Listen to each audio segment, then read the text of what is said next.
Bonjour, nous sommes Cordélia et Rebecca de l'initiative Elles font YouTube. On sait qu'il y a beaucoup de créatrices qui ont plein de projets dans les tiroirs. Alors on s'est dit qu'on allait leur donner les moyens de réaliser ces fameux projets. On a donc sélectionné 11 créatrices et 2 mentors pour une résidence de création sur 3 jours. Les créatrices ont été formées à l'écriture, au pitch et à la préparation de dossiers de production. Elles ont ensuite présenté leur projet devant un jury de 5 professionnels. 3 lauréates ont bénéficié du premier fonds de soutien Elles font YouTube. Et voici donc le résultat de cette résidence.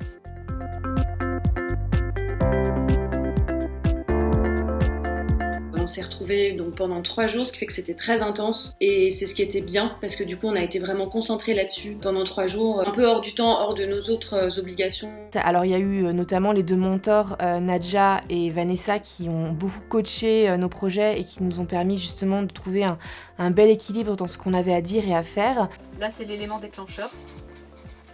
Et là, c'est le climax, on y reviendra. Un documentaire, c'est comme une fiction. T'as 1000 angles de traitement. Quel est ton cœur de sujet? Quel est ton angle? Toi, comment tu te positionnes, comme disait Nadja? Est-ce que t'es incarnant? Est-ce que c'est toi la prise de parole? Quelle est ta hauteur de regard? J'ai appris à penser beaucoup plus la forme de ce documentaire, donc la mise en image, les intentions de réalisation, à qui ça s'adresse, quel est le but, etc.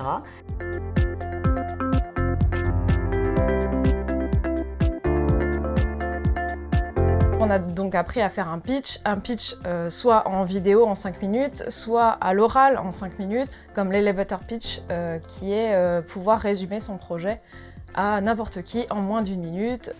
T'as pas besoin de vendre le truc aux producteurs et aux diffuseurs. En fait, on attend juste des scénaristes qu'on nous pitch des choses. Maintenant, on s'est pitché un projet en 3 minutes. On a même eu le temps de chacune passer devant le jury pour faire un pitch blanc. Et c'était aussi super d'être tout ensemble entre créatrices. Voilà, d'une part on s'est bien entendu, d'autre part on a vraiment pu échanger, il n'y avait pas de censure, tout le monde a vraiment pu être libre dans le développement de son histoire.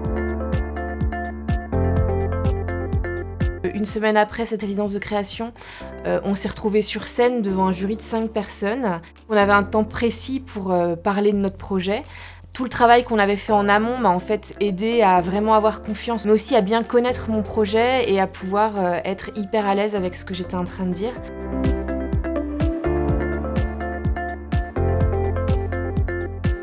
Et donc, notre prix coup de cœur du jeu est attribué à Marine Perrin.